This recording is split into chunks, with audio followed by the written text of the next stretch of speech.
The artificial synapse. Have you ever wondered if our computers could be smarter? I don't mean faster at crunching numbers. I mean truly smarter. What if they could learn the way our own brains do? Well, we're going to talk about a tiny, tiny device that acts just like a biological synapse, a connection in your brain. And folks, it could change absolutely everything. Let's get into it.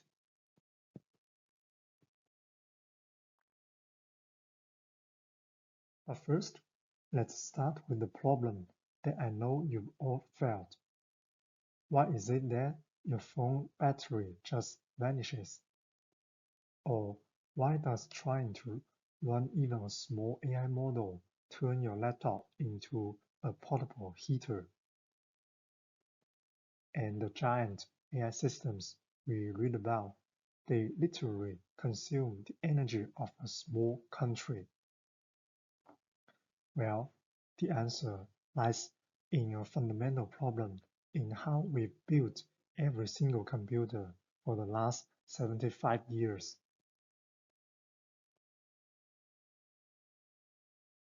And that problem has a name. It's called the computer bottleneck. Think of it as a permanent built-in traffic jam that's holding back all of our technology. Okay, so here's the issue laid bare. On the left, you've got a normal computer. Its processor, the brain, is physically separate from its memory. Let's call it the pantry. To do anything, the processor has to constantly run back and forth to the pantry to grab data. This endless back and forth is the von Neumann bottleneck. It's incredibly slow, it's inefficient, and it burns a crazy amount of power. But then you look at the human brain on the right. Well, its processing and memory are completely intertwined. It's a masterpiece of efficiency. So, if we want to build something better, something truly revolutionary, the blueprint is right there inside our own skulls. We need to figure out how to get our machines to learn like a brain.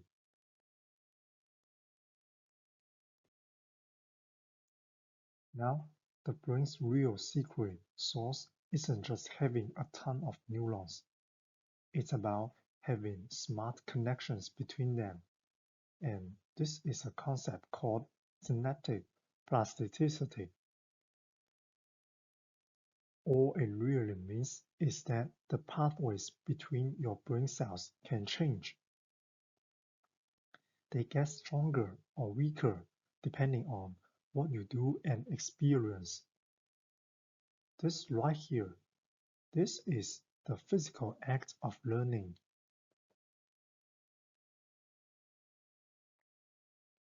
And the whole process is guided by this one beautiful simple rule, famously summed up as neurons that fire together, wire together. In the brain, timing isn't just important, it's everything.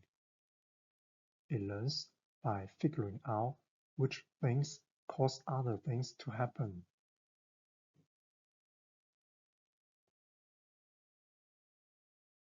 This process has a fancy name, spike timing dependent plasticity, or STDP, but it's actually super simple.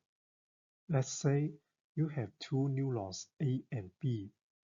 If neuron A fires just before neuron A, if neuron A fires just before neuron B, the brain goes, aha, A probably caused B, and it makes that connection stronger.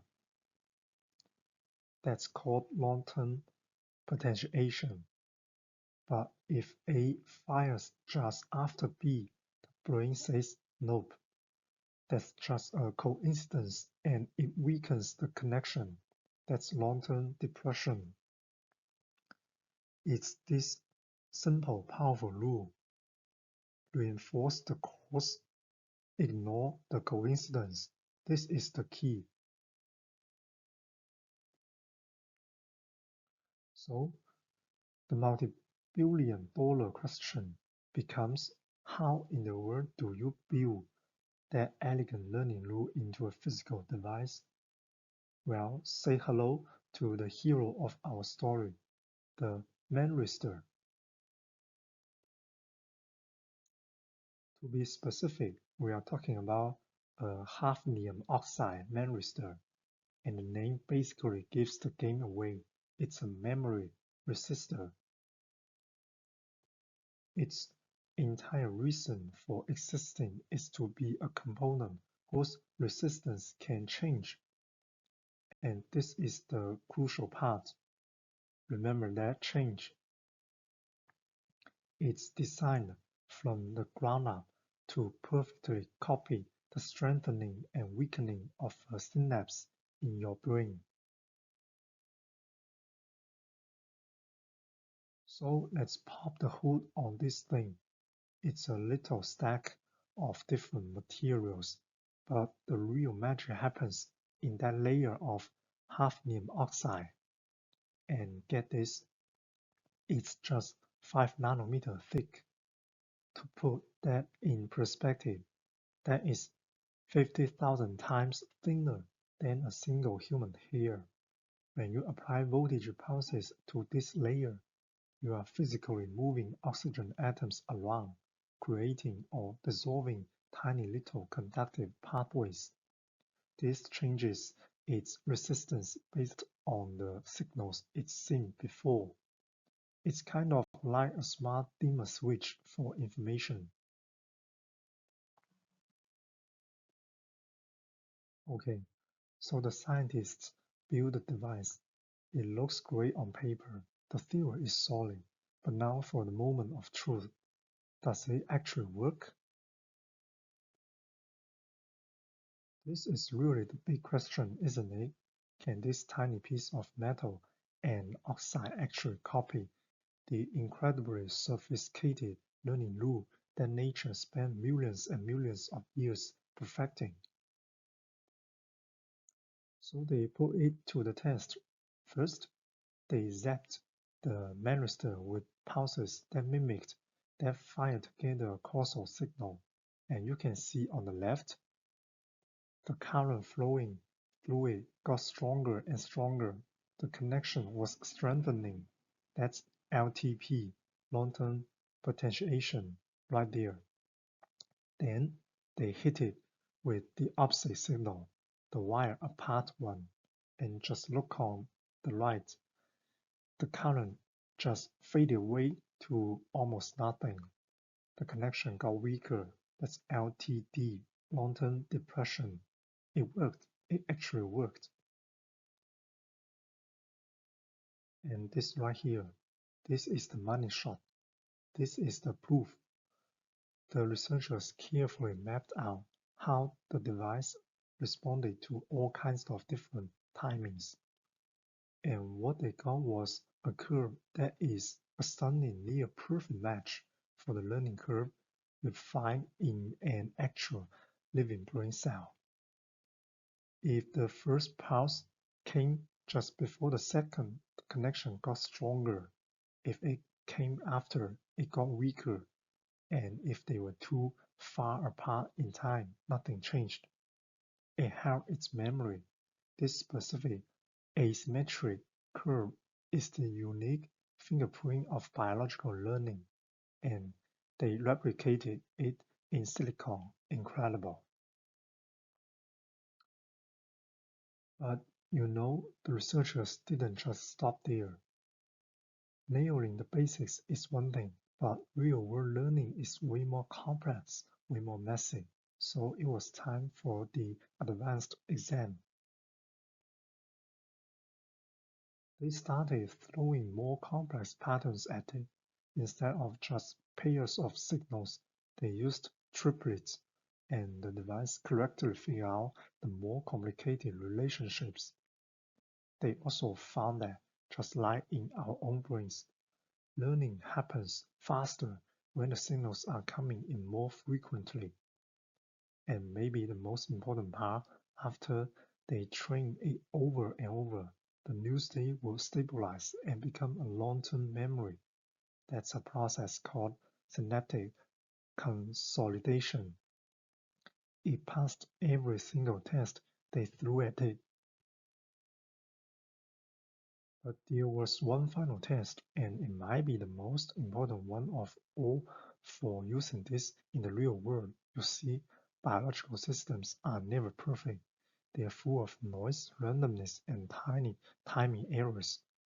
Could this perfectly clean lab device handle the chaos of reality? Well, the answer came down to this one incredibly powerful number. The scientists deliberately messed with the signals. They added random timing errors or jitter, the exact kind of noisy imperfection you'd find in a real brain.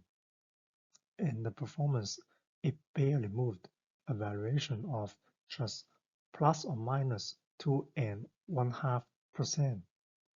This proves that the artificial synapse isn't just a lab curiosity, it's incredibly robust. It can learn reliably even when the world around it is messy and unpredictable. So, what does this all mean? Where does this all lead? It means we are right on the edge of a completely new way of thinking about computing. Welcome to the neuromorphic future. This slide really brings it all home. We are moving away from the old inefficient world where we separate processing and memory to a new brain-inspired world where they are one and the same, integrated into billions of these artificial synapses. We're making a fundamental shift from just calculating to actually learning. And this unlocks a future that honestly sounds like science fiction right now. Imagine running the most complex AI models using just a tiny fraction of the energy. Imagine your smartphone learning your habits without ever needing to send your private data to a server in the cloud. Or picture a self-driving car that learns from neural conditions instantly, the same way a person would. We are talking about creating machines that don't just follow instructions, they truly adapt. This single tiny device, this artificial synapse, opens up a whole universe of possibilities. It really forces us to ask a question that's going to define the next 100 years of technology. What will we build? What problems will we solve when our machines can finally truly learn? Thanks for joining me.